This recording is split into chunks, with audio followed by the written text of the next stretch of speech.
I'm excited to be here tonight and talk to all of you guys about, we're going to talk about some land stuff. We're going to talk about construction. We're going to kind of touch on a little bit of everything.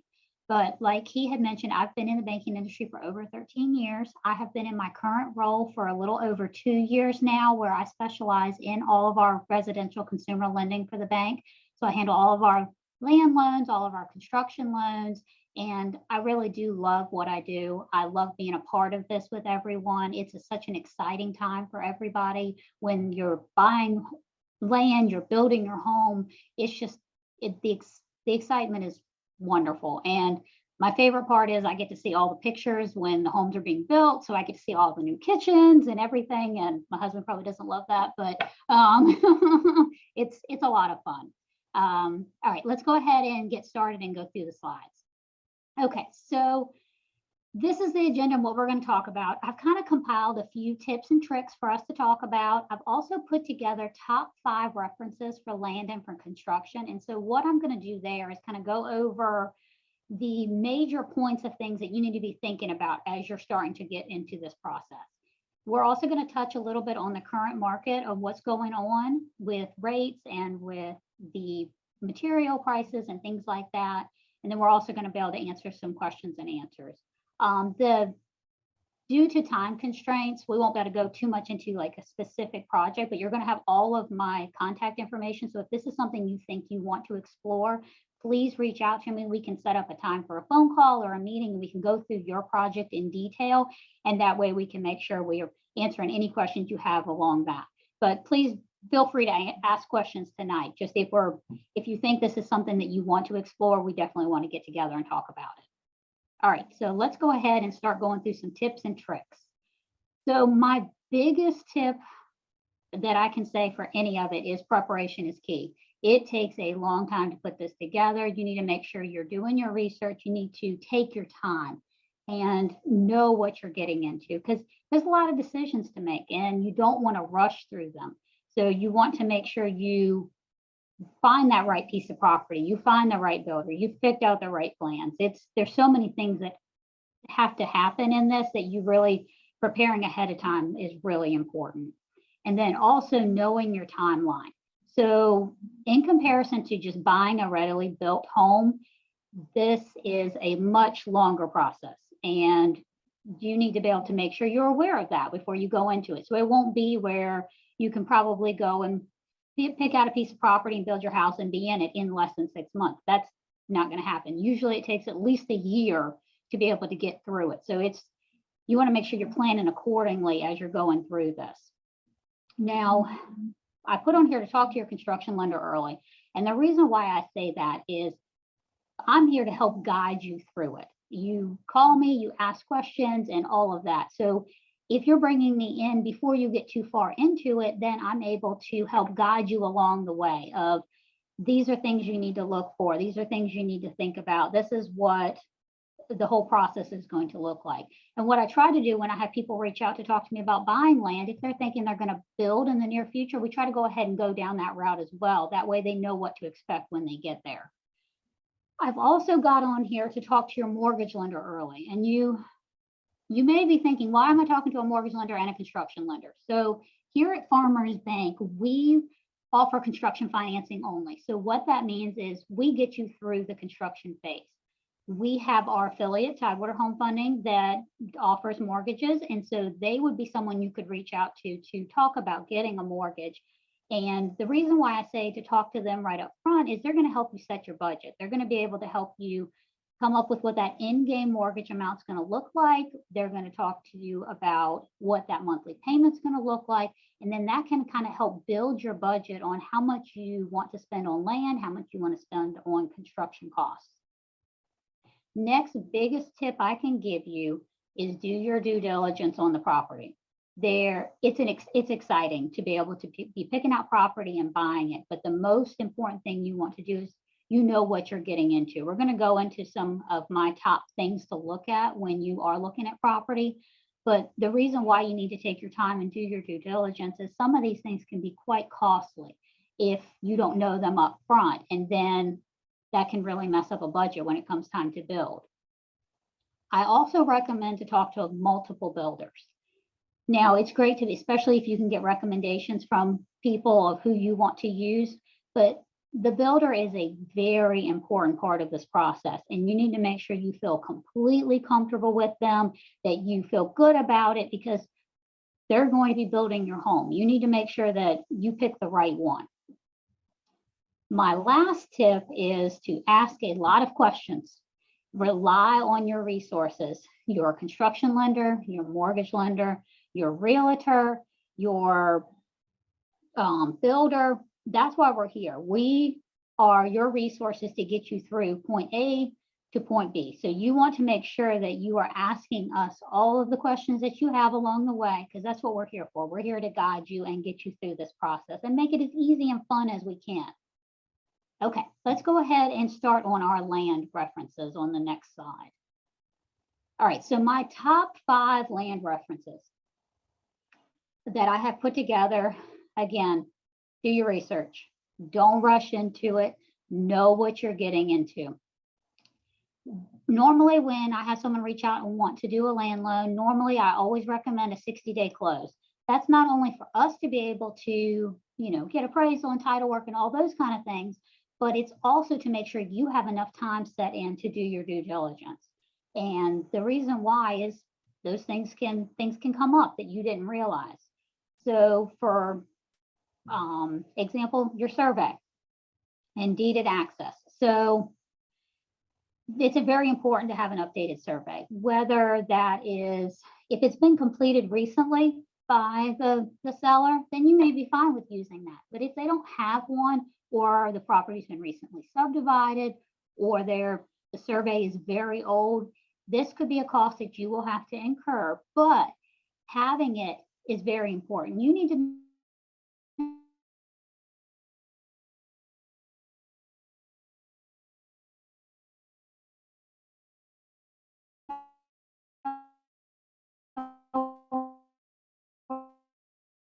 turned out that they had gotten the property and gotten their survey of it. They took that to the builder they were thinking they were going to use.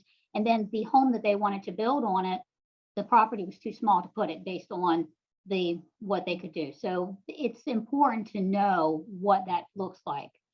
Also, deeded access. So if you're buying somewhere out in the county somewhere, it happens a lot where there are deeded accesses for you to have someone go through your property to reach their property, or maybe you have a deeded access that through someone else's property to get to yours. You need to know these things before you get into it. We had someone who, after he started building his house, realized there was an easement to the power company right through the middle of his property. That kind of messed things up a little bit for him. So it's good to know these things before you get too far into it, because you don't want to have to change things at the last minute. Another important thing is wetlands. So you may want to look at having the RPA lines done, which that usually involves bringing in the Army Corps of Engineers, and they will do a wetlands delineation of the property. Benefit here is where you can't build on wetlands. And so you need to know where those wetlands are on your property, because say you bought this 10-acre piece of property and you're like, oh, I'm going to have my house right here on the back of it and all of this. Well, it turns out that's all wetlands and you have to build right up on the road. And that is not what you were thinking at all. So good to know that before you actually buy the property. Other biggest thing is soil evaluation. So this really only comes into play, again, if you're buying somewhere where you're not in a neighborhood. In a neighborhood, you're probably going to have city hookups, and so you're going to have your sewer and your water. Well, if you're buying somewhere where you have to have a septic system, you need to know what kind of septic system you're going to need. Always recommend someone get a perk test done. So, and it's important for them to go out there and do a couple spots, because how it works is they go out there and they punch a hole in the ground and tell you, based on the soil, whether you're going to be able to have a conventional or an alternative septic system. If you end up having to have an alternative septic system, those can run almost up to like $30,000, which can really mess up a budget before you even get into it. So knowing these things before you get too far is really important. Another big one is power hookups. Now, again, if you're in a neighborhood and it's a developed neighborhood and they've already got power going through it, this probably won't be a large fee. But if you are building somewhere out in the county and say you did buy that 10 or 20 acre piece of property and you plan to build your house on the back of it. With that, you are going to have a cost to run the power from the road to your house. Worst case scenario, there's no power lines ran on the road at all, and you have to supplement that cost. And that does happen. So it's important when you are looking to find out what power company does the power for that piece of property, and then reach out to them, find out what that could look like, because you definitely don't want to buy a piece of property and it comes down to it's going to cost $100,000 to have power run to it. Well, that may not be now that you can build a house there. So really important things to look at. Now, things are a little bit different when you're looking in a neighborhood as opposed to out in the country. But even in a neighborhood, you see a lot where things have been recently subdivided, and you need to know what you're getting into. So have an updated survey, knowing what's going on, and flood insurance does come into play as well. It's good to know before you buy the property, am I going to have flood insurance? If you do have to have flood insurance, then that's an additional cost you may not have thought about either. So these are all really good things to start looking for when you are looking at property. All right, let's go ahead and go over to construction. Okay, again, do not rush through this. So that's my biggest tip. When your house is done, you're gonna say, well, I wish I had done it this way, or I wish I had done that. If you take your time picking the stuff out and going through the details, maybe you'll have a few less of those to say. So I always recommend to make sure you take your time, go through everything, pick out everything you want, and really know what you want to do. My next biggest tip is to vet your builder. Ask friends, ask people you know what they have used, and see what recommendations they can give you. And then do your research. Google them. Find out anything you can about them. You are putting a lot of trust in this person. You want to make sure that you are picking someone that you have full confidence in. You want to make sure you're getting a Class A builder who has, built homes in your area that you feel like that you can trust to get you through this. Another big thing is figuring out what kind of build you're going to do. Are you going to do a modular prefab home, or are you going to do a stick-built house? Now, the modular prefab homes are the ones that they are constructed in a warehouse, put together in pieces, and then they're brought out and assembled onto the foundation. Where a stick-built is like, your traditional, you see the foundation go up and then all of the frame and package goes up. They're both wonderful options to use, but builders specialize in one or the other most of the time. You don't normally have a builder that does both. Usually you have builders that specialize in, they do modular homes, they work with modular companies, that's what they do. And then you've got your builders that do stick-built homes and have all their subcontractors, and that's what they do. So it's important before you get too far into it, what kind of home am I going to build? What does that look like? And then you can use that to help narrow down what kind of builder you need. You also have you have standard builders and you have custom builders. Most of the homes you see out there were built by a standard builder. Standard builders do a magnificent job, and don't think that they don't. A custom builder is more someone who wants truly a custom home where the plans were drawn out. The custom builder may be an architect as well, and he draws you custom plans and fits in all the little details you want, and everything is custom. Custom builds are very, very expensive. So most people don't do a custom build because there's nothing wrong with using a standard builder. Most standard builders will still allow you to pick out your plans. They allow you to pick out finishes, and it may not be the point of drawing out specific plans and fitting all those little details in. But you just need to know what you're exactly looking for and where your budget is. My next thing with construction is dial in your contract. Make sure everything is in writing. Go through your contract as much as you can before you get into it. You want to sit there and hash things out with the builder. If it's not in writing and it's just a handshake agreement, that's not going to hold up, and that might not happen. So make sure everything is in writing. It's so important.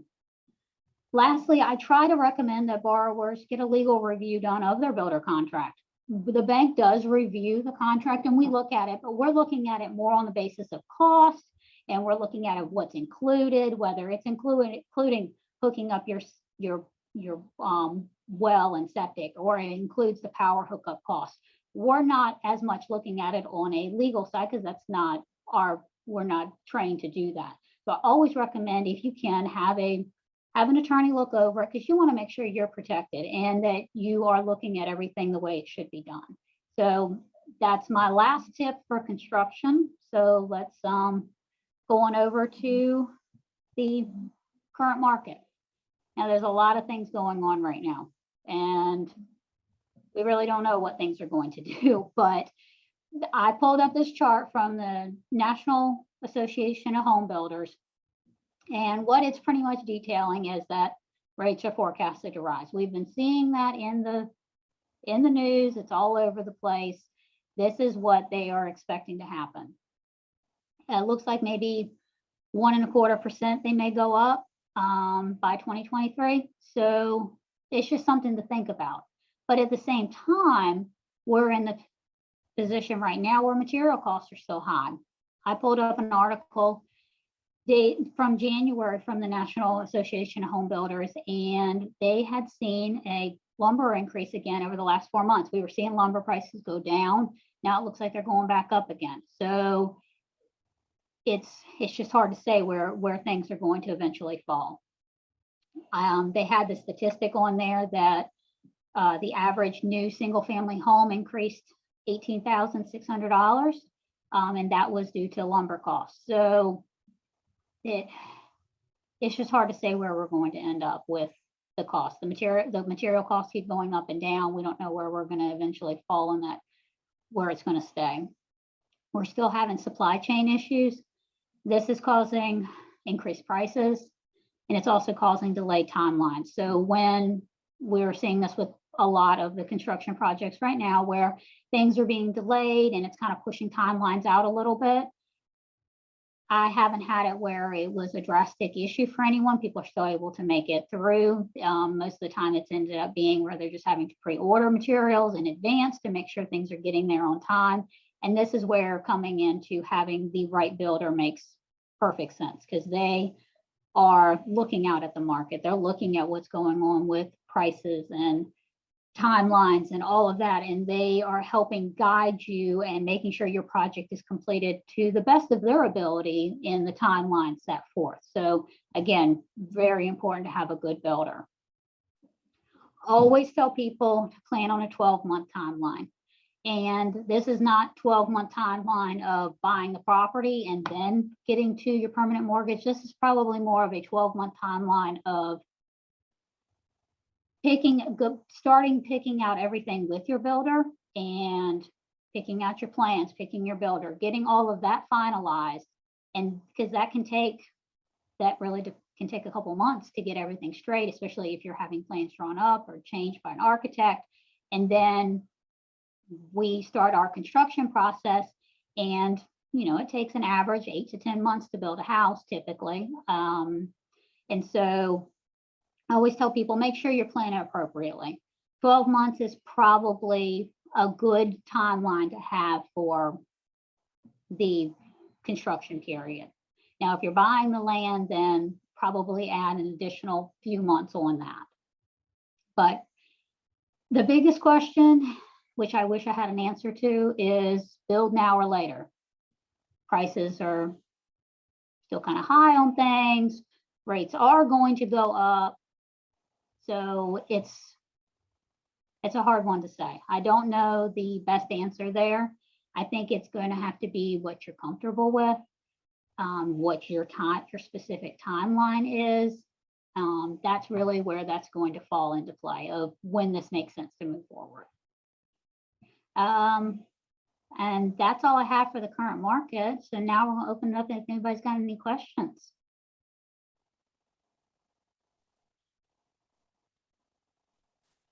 Well, I do, Christina. Okay, well, what do you got, TC?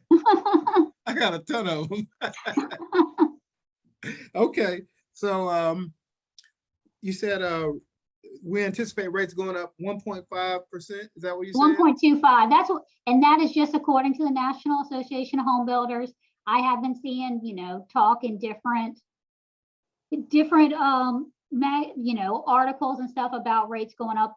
They don't know what they're going to go up to, but it's expected that rates are probably going to start increasing.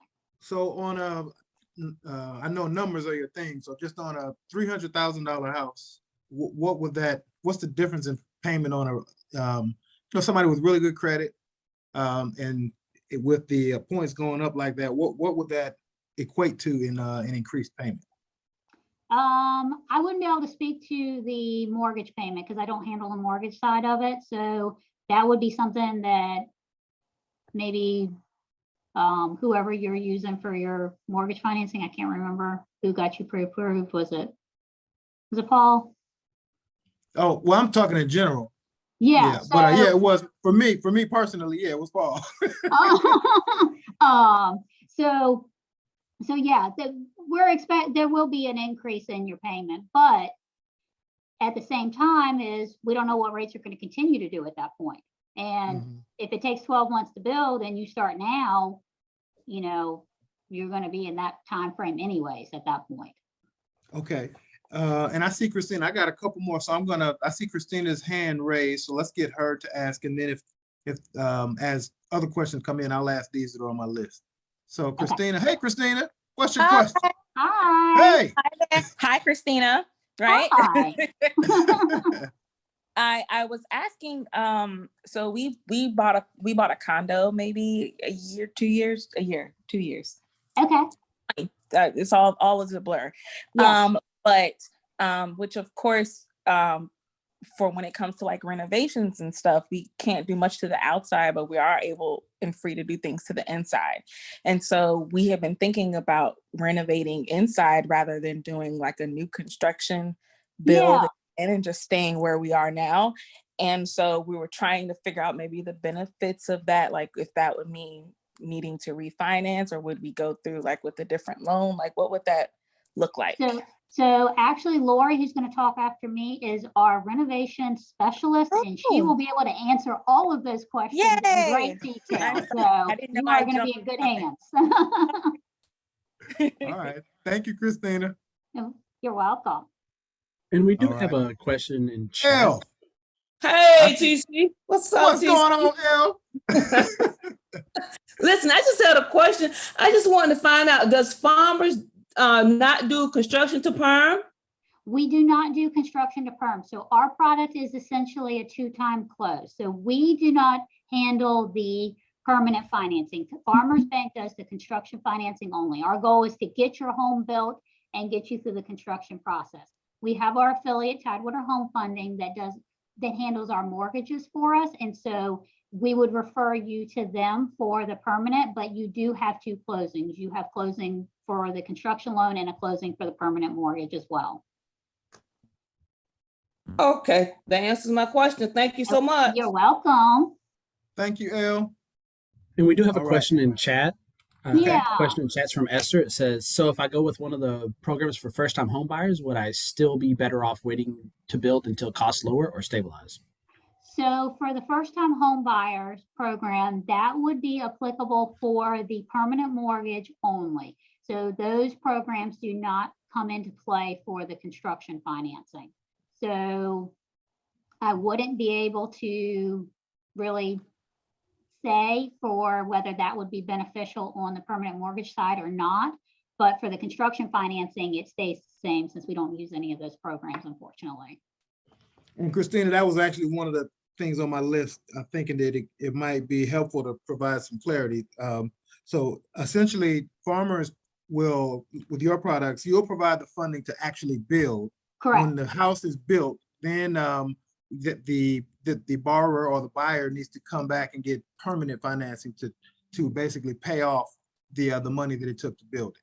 Correct. So we start out by having the borrower obtain a pre-approval for a permanent mortgage. That has to be a minimum of the amount they plan to apply for the construction loan. That is your ultimate sense of repayment at the end. So our loan is paid off by that loan. We will then start the process of doing our construction underwriting and our construction loan. And then once the home is complete, at that point, then we will issue a payoff to the permanent mortgage lender, and they will pay our loan off, and essentially you refinance your construction loan with a permanent loan. Okay. All right. So other questions, and I'm looking at time now. I want to be sure that we leave Lori some time, but before we move over to Lori and the 203K and the renovation, are there any other questions about building? No? Okay, so thank you, Christina. Please stay because there Thank may you, be some questions everyone. along the way. Let's Thanks, give it to Lori so she can pick up with the renovation and with the renovation funding. All right. Hey, everybody. It's nice to see you all. I've not done a Zoom meeting, so patience with me. We're going to get doing this. Those of you that I see your faces on the screen, how many of you are familiar with the term renovation financing, whether you've heard it on TV or you know someone that's been involved with it? I see you over there. Great. Oh, good. Then at least you know the terminology. Did you know that the show Property Brothers and Chip and Joanna, did you know they use renovation financing to do those property flips? That's why they never have a heart attack when they come up with a $5,000 plumbing repair, because they have somewhere to pull that money from. So I just kind of wanted to go over the basics with you. So in general, a renovation loan gives you the ability to purchase a house or refinance a house that you already own and borrow the money you need for renovation costs without going into personal savings or taking it out on a credit card or opening a new account with Home Depot. That's the purpose. That's the purpose of it. If you're familiar with the market, I'm sure a lot of you are, you know how quickly houses are going right now. The inventory is really low. We have way more buyers than we have properties for sale. I've got borrowers that have put 10 contracts in before they finally get one to stick. And so what I'm seeing personally, and Christina probably is the same, is that people are shying away from the houses that have already been renovated because there's so much competition. And they're choosing instead to buy houses that are either older and maybe they've got a kitchen that's 50 years old and a bad roof, or they're choosing to stay in their own home and renovate where they are and stay there and build up some more equity and then consider moving later. And that's for a lot of different reasons. Some people love the location they're in. They know their neighbors, they've got family that's close, they're in a great school zone, whatever the reason may be. You know, in real estate, they say it's all about location. So this product does in fact give you the ability to buy your house based on the location. Our goal would be to buy the house in the best neighborhood that's in the worst condition, because then you can renovate it and bring the value up to the rest of the neighborhood. Unlike Christina's construction loans, these are one close loans. So we will come up with a full renovation budget on this. When the loan is closed, money's pulled out and it's put into escrow and it's earmarked for whether it's repairs or whether it's for inspection fees. The money's all allocated at the time that we close. From then, as your contractor begins to work on the house, he makes draw requests against the money that's in that escrow, just like a construction loan would be. So that there is about where the similarities end as far as construction versus renovation. So improvements. I don't know if you've heard any of the old adage, they'll tell you, oh, the lender's going to tell you what you have to have done to the house. They're not going to let you fix everything you want. You can only fix the mandatory items like the mechanicals and the roof and the plumbing, and that's not true. The beauty of these loans is that you get to choose what you want done. Do you love your house, but the kitchen is too old and you want a new one? Or maybe the house has everything that you like, but it's the expensive things that are going. It's the roof and it's the windows and it's the HVAC and the plumbing that need to be done. You get to choose what you want done and make the house fit your needs instead of buying a house and trying to make it suit what you need and then fix it later. You get to do it as part of the one transaction. And we do that by doing it, you're creating equity in a current home. If it's a home that you already own, you get the benefit of using the equity that's in the house already. So when we have to refinance it, it does become a new loan. The benefit is rarely when you're doing a refinance will you ever bring money to closing. Most of the costs, other than an appraisal fee, really is going to be included in your loan amount. And I've never had one of my renovation refinance buyers have to bring money to closing. On a purchase transaction, it's going to increase your down payment a little bit. If you are buying a house for $100,000 and you're putting 5% down and you're going to borrow $50,000 to fix it up, your down payment's going to increase by 5% of that $50,000 or $2,500. So it's a really small outlay when you look at what you can have done.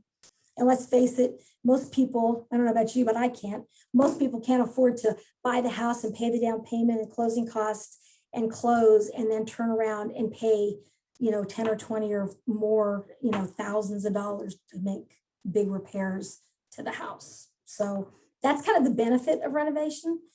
Personally, I think it's the best thing since sliced bread. I'm a huge advocate. I've seen a huge increase in it. And to watch the before and afters come through, I tried to get pictures and I was not successful. So I'm sorry about that. But I think it's awesome. So that's that. So we can go to the next slide. And what I'm going to kind of do is go over the programs and answer some questions for you. In the renovation field, there are government loans, which are backed by FHA or HUD, and there's conventional renovation loans. For the purposes of tonight, I'm going to focus just on the FHA 203K, which is the government-backed loan. The conventional loans really mimic the 203K, but it's kind of like amped up. You have a little bit more options with that particular loan program. So you own a home. I saw that, who was it, was asking about renovating a condo that they own. You okay? That was Christina. So you've already owned your home, you love your house, and you don't want to have to fight the crowds trying to buy another house, but you want to update the bathrooms and the kitchens and the things you can do within the confines of your walls. That's what this is for. And you're able to borrow it, roll everything into one loan. So instead of paying a mortgage on your first mortgage and then you have a second loan that covers your renovation costs, everything's rolled into one nice, tidy 30-year package. And you get to accomplish all the things that you want to do with your property. It's also great for purchases. It's important to keep in mind, though, an FHA loan is a owner-occupied properties. That's what it's used for. They don't allow investors under the FHA guide, but it can be used for properties if you're buying a single-family residence. We can do financing from 1 to 4 units. Maybe you want to buy a triplex and you want to have renters help you make that mortgage payment. You can do that as long as you're living and occupying one of those units. You're able to renovate the whole place if you need to, or just one particular unit. With these loans, they're on a different slide, so we'll go through. There's going to be, you don't have limits within guidelines. There are 2 types of renovation loans, FHA renovation loans. There is a standard FHA 203K and there's a limited FHA 203K.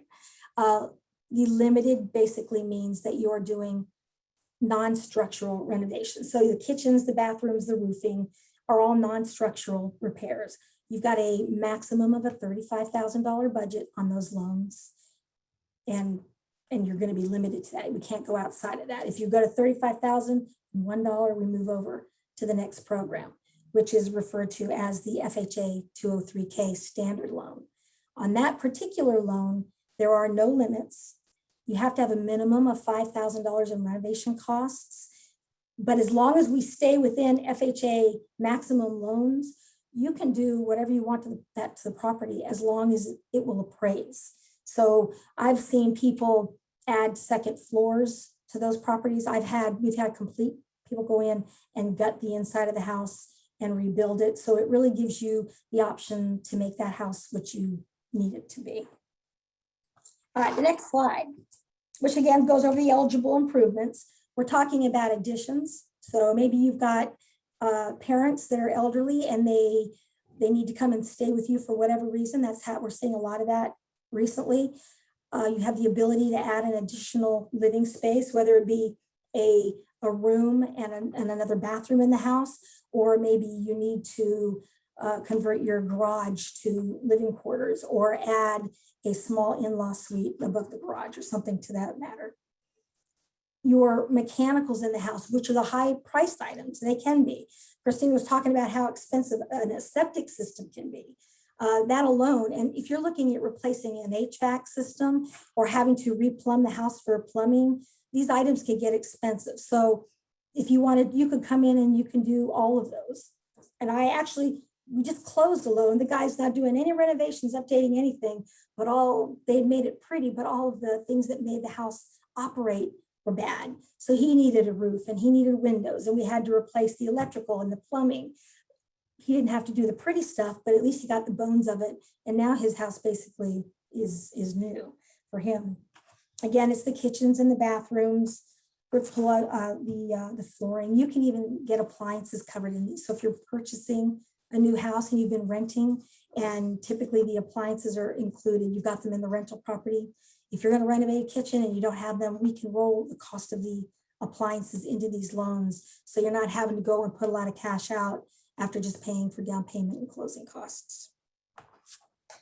So the way these loans operate, on the next slide, if you are purchasing a home and you're going to renovate the house, we're going to take your contract price.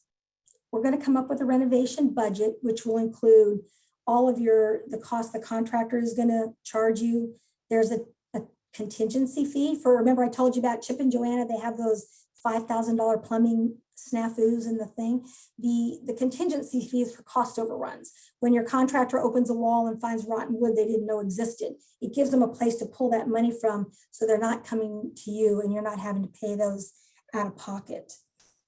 The total of those two figures, your contract price and your renovation budget, for our loan purposes, that becomes your new purchase price. And your down payment is based on the total of those. When you're refinancing, it's going to be whatever your current mortgage is, plus the renovation budget, the same process. Those two will become the new loan amount in your case. The benefit is we're not trying to lend you money based on the current value of the house. Rarely will you have enough equity to pull that cash out. So because we're coming up with a budget, we're going to give you the benefit of future value like they do with the construction finance or the construction loans. They're lending to you based on what the anticipated value of the house is going to be in its completed state. And it's the same way with renovation financing. We're going to get an appraisal that will tell us what the house is going to be worth when all of that work is done. And that's how we base your final loan amount, is where that comes from. These are not open-ended loans. So this is not like a construction loan. I cannot tell you how many times I've had someone call me in the middle of a renovation and they want to add something to it that they've removed from the budget in the beginning. And unfortunately, I can't do that. I can't do a change order to a renovation loan because it's a one and done. The budget that we come up with, all of those funds are allocated and they're spoken for, and all of that work has to be done.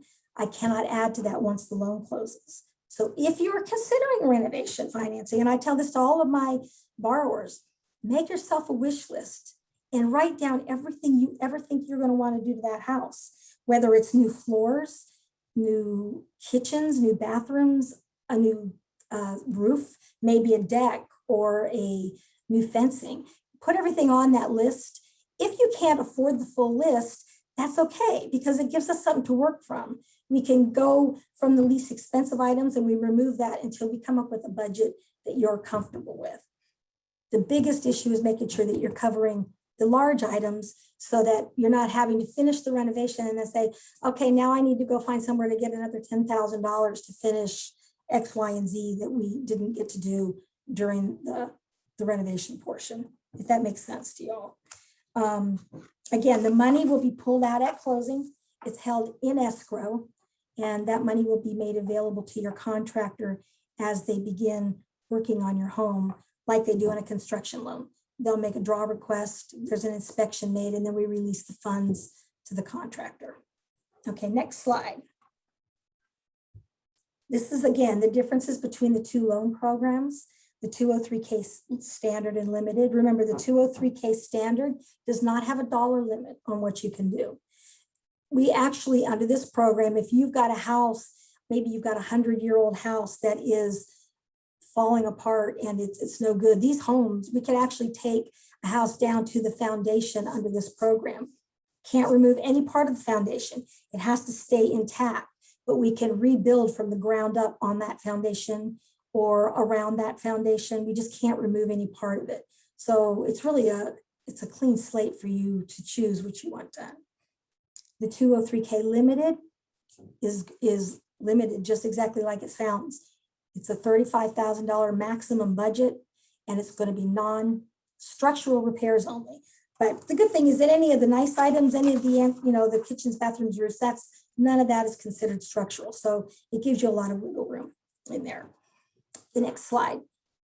Both of the programs, you can begin construction or renovation on your loan on the day that you close. So if your contractor is ready to go, the day you close on that loan, you can start. They have 6 months to complete the work. They do not allow self-help. Now, if you were to pull guidelines up, you'll see guidelines in FHA will say that they do let you do self-help. They'll let you do painting, but the investor doesn't want the self-help because there is a limited timeline. They're not open-ended. They have to be closed within a certain period. And, human nature is you work on it. If you're doing it yourself, you work on it, and then you get pulled away with something else, and you might not get back to finish putting the cord around the rest of the floor. And all of a sudden you're 3 months down the road and now it's got to be done. So there's not self-help on these programs. We have to use a contractor for them. The process, when you're starting your 203K, if you're purchasing a home, renovating, and you've decided that a renovation loan is absolutely what you want to do, the first thing you're going to want to do is to decide what kind of work you want done. And we want to get an estimate.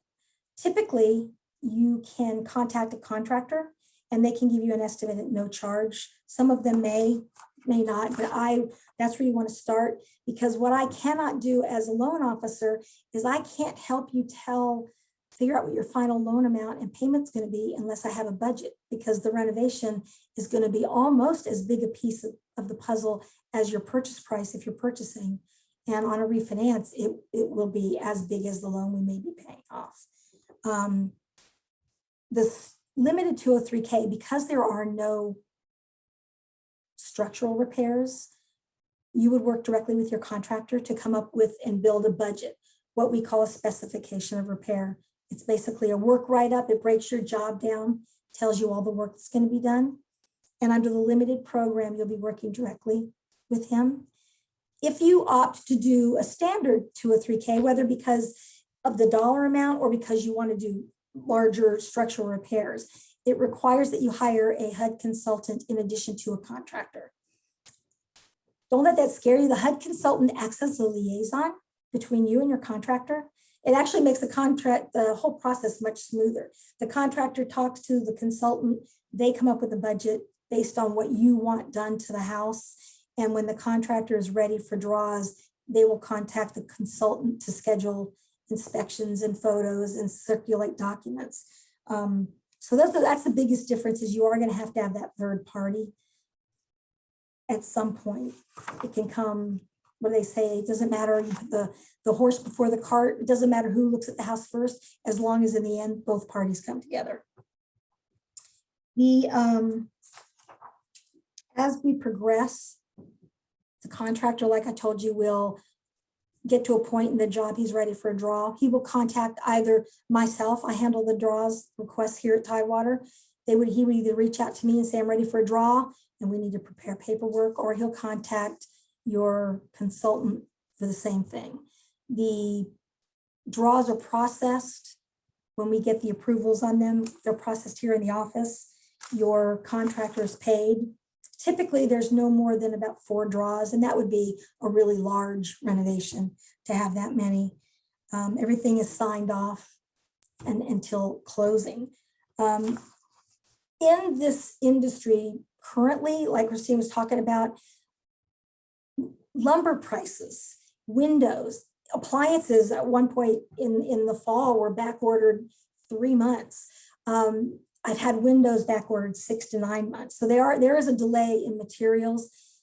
And we do have the ability to request extensions. So if we get to the 6 months on this and the work's not done, we can request an extension from the investor. So we're not locked into that 6 months. We can't go on forever, but they've been very lenient with us because they understand the complexities of what we're dealing with due to COVID and the shutdowns and what have you.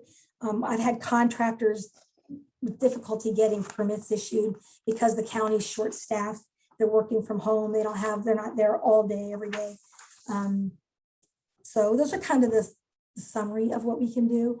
I told you that there was a conventional program. We've got one that's called a Fannie Mae Home Style or a choice renovation. Both of those mimic this FHA 203K. They're great programs, but because it's a conventional guideline, the credit score requirements are a little bit higher.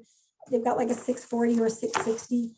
The beauty of the conventional programs is that it will allow not only for owner occupied properties, but you can do these renovation loans under that program for investment properties and second homes as well. So it takes this and expands the footprint a little bit. It also allows for higher end renovations. So maybe you want to build a detached 2-car garage with an apartment above it. You can do that on the conventional program, but with the FHA program, because it's government backed, they aren't going to do that. It would have to be, the work that's going to be done has to be attached to the home. So there's just some specialties there depending on what you're doing. But anyway, does anybody have any questions? Can I answer anything for anyone? No? Yes, what were the name of those two programs? You just said Fannie Mae what? One is called a Fannie Mae Home Style, and the other one is called a Freddie Mac Choice Renovation. And those are the conventional versions of the 203K. Is that what you're talking about?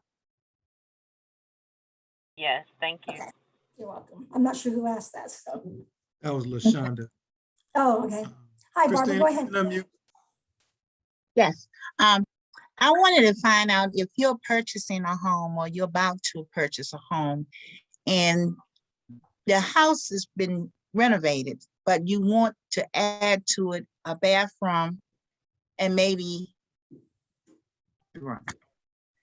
A what? how maybe a bedroom and a bathroom add on. How long do you have to wait as far as I think we were talking about the Astro in the house? That's what you're basing your loan on? Actually, you don't have to wait. If you're going to purchase the house and maybe the house isn't perfect for you, maybe it's 85% perfect, but you need the extra bedroom and the bathroom.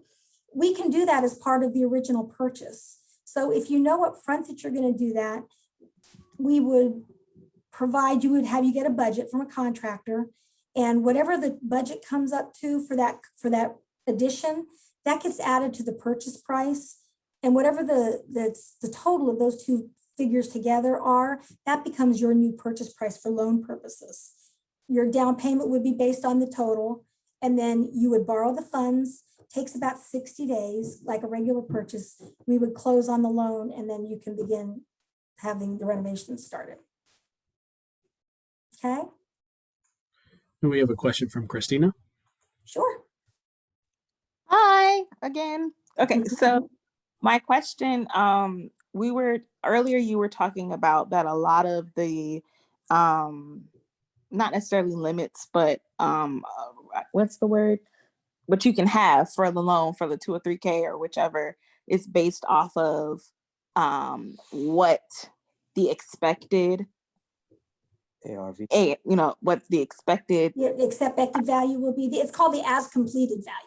Yes, as completed value. I saw it in my head. I couldn't get it out. So in our situation in like a condo where our purchase price of our condo and what our house is worth is very solely based off of what everything else is worth.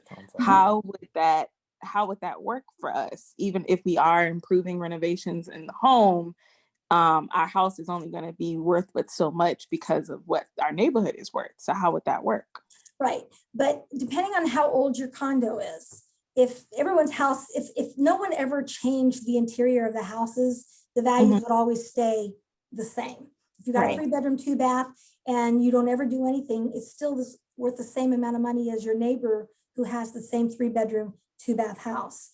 Correct. Kitchens and bathrooms add a lot of value to a home because it costs so much money to do.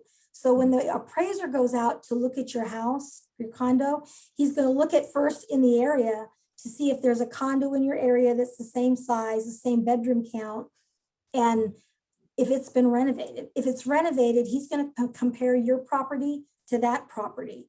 If he Okay. can't find any condos that have been renovated in your area, then he'll start to move out until he finds similar properties. It's going to have to be as close in Proximity. you know, the proximity and how your condo development's laid out. But some people will go into condos and completely gut them, and you may not even know about that. It could be the same size house, but you don't know if it's been renovated. That's what the contract, that's what the appraiser looks for. Awesome. Gotcha. Okay. Yeah. So then it definitely also helps that there's like new construction built like right across Across the the street. street Yes, from it us. does. Yes, ma'am. It absolutely does. Yes, ma'am. You're right. It does. Okay. Awesome. All right. Thank you, Thank Okay, you. you're welcome. All right, we have a question from Stephanie. Stephanie, I'll ask you to unmute. Hey, Stephanie. Good evening. I have one quick question. So far as a first-time home buyer, how would this program, will we be able to apply for like any first-time home buyer, like down payment assistance or anything in participating in the 203K? Or how does that work? Because it's an FHA loan, they will accept down payment assistance from a nonprofit. So like a Chesapeake Housing and Redevelopment or Norfolk Housing, something like that. They will allow that on the FHA program. The other option you have is, you know, HUD puts out on their website, I think it's HUD.gov. So there's a lot of foreclosed properties out there that are actually owned by the Department, you know, of the Housing Department, and they're listed on their website. If you happen to find one of those foreclosed properties that are owned by HUD, they only require $100 down on those houses. And you can actually do a renovation loan on a HUD-owned property and only put $100 down on that property and still, I've had borrowers that have done it, still finance all of your renovation costs. But because HUD only requires $100 down on their particular properties, that's something you can take advantage of for a first-time buyer that doesn't have, you know, built up the equity or the cash. Unfortunately, I can't do the renovation loans with like a Virginia Housing, which is, you know, set up for first-time home buyers. They don't do them because they do their own financing. But through the department or through HUD, through FHA, we do have the ability, if you can find down payment assistance. I don't have it, but if you were to find a housing authority or something to that nonprofit that's willing to gift you money as down payment, we can certainly use that on the FHA loan. Stephanie, if you go back and look at the recording from last week, they were on last week, Norfolk Redevelopment Housing last week. We had a representative up last week sharing about their down payment assistance program. Right. And I think you could combine with them. Typically, I think they're going to require your pre-approved so they know what you qualify for. And you would have to let them know you want to do it as a renovation loan and make sure that the loan you're requesting fits what they're willing to lend on. Because it's a government loan, I don't think it would be an issue. We've done them in the past, but it's going to depend on who you're trying to get those funds from. I can't hear you. I'm sorry. You're on mute. Okay. Wait. There you go. Okay, sorry about that. Okay. Thank you so much, TC and Miss Lori. So I just want to make sure I understand. So this would only qualify for FHA. You would not be able to apply for the conventional 203. Well, Okay, there are two correct. different loan programs. FHA is a government program. The conventional is they're conventional loans. You have the benefit with the FHA is they've got, you know, it's a government loan, so it's got lower credit score requirements. The debt ratio can be a little bit higher, but they've got more nuances as far as seller assistance with your closing costs. You can get more assistance from the seller from that. They do the down payment assistance. A lot of the conventional loans do as well. We would have to look to see what your particular situation is like, and certainly talk to Norfolk Housing, if that's, or Chesapeake Housing, whoever happens to be, and find out what they have available and what types loans they can be used on, basically. Yeah, and I do see we have a question from, and thank you, Stephanie, from Darlene, but I just want to know, we are at 8 o'clock, so we're going to continue with the Q&A, but if you, those who were anticipating us to close at 8, we're technically finished, but we're in our Q&A now, so if you have to transition, we certainly understand, but we want to get a few more questions before we close out. So Darlene, if you unmute yourself. Okay, I have a question. I think along the lines as Christina and her husband had, and I am interested in maybe the loan for renovations only. So would that be in those types of renovations, maybe stuff, the inside stuff that you mentioned, like bathrooms, as well as like siding? I guess that is structural. No, that's not that kind of. It's not. Now, structural is going to be like anything to do with the joists under the house. Okay. If you're knocking walls down or extending the footprint, those are structural. Okay. So the limited 203K would be something that may be what I'm looking for to do those types of things. Yes, ma'am. Windows, siding, roof, kitchens, HVAC, flooring, all of that can fall under that genre. Yeah. Okay, and that would be like for an existing, well, I guess for a home that I'm already in, as opposed to buying. Yes, I ma'am. could still do. Okay. Mhm. Okay. Mhm. Thank you. You're welcome. And we do have a question in the chat from LaShonda. Are there any renovation loan programs specifically for veterans? There is a VA renovation loan. We don't have an investor here that's doing them yet. And I'm not even fully versed on it. I should be, and I apologize. It's still it falls under the 100% financing. My understanding is you don't have to put any money down like you with any other VA loan. My understanding was that it was for repair items. So if an appraiser went out and said the HVAC is no good or this house needs a new roof, if the seller's not willing to make those repairs, you can borrow that on a VA loan. I am more than happy to look the information up for you and get it to you. I just don't know it off the top of my head because it's just not a program that we're using currently, and I apologize for that. All right, so we're gonna make the last call for question, guys. Don't be shy. All right, Stephanie, please unmute. I promise this is my last question. I'm sorry. So with the FHA and the conventional loan, 203K, is PMI only in FHA, or will it be a PMI payment also in the conventional? If you're borrowing more than 80% of the value of any loan, you will always have PMI. The difference is FHA. On an FHA loan, even if you put 10% down, you're going to pay mortgage insurance on an FHA loan from 11 to 30 years. There's no way around it. On a conventional loan, let's say you put 10% down and you've got 90% that you're borrowing. So you're over that 80% threshold. You only have to pay the mortgage insurance on that loan until the loan to value is at 78%, and then they can drop the mortgage insurance on the conventional loan. But there's no option to drop it on the FHA. That's going to be an 11-year minimum or a 30-year maximum. Those are the only choices on FHA. Okay. I will tell you the mortgage insurance is less expensive in most cases on the conventional side than it is with the FHA loan. So.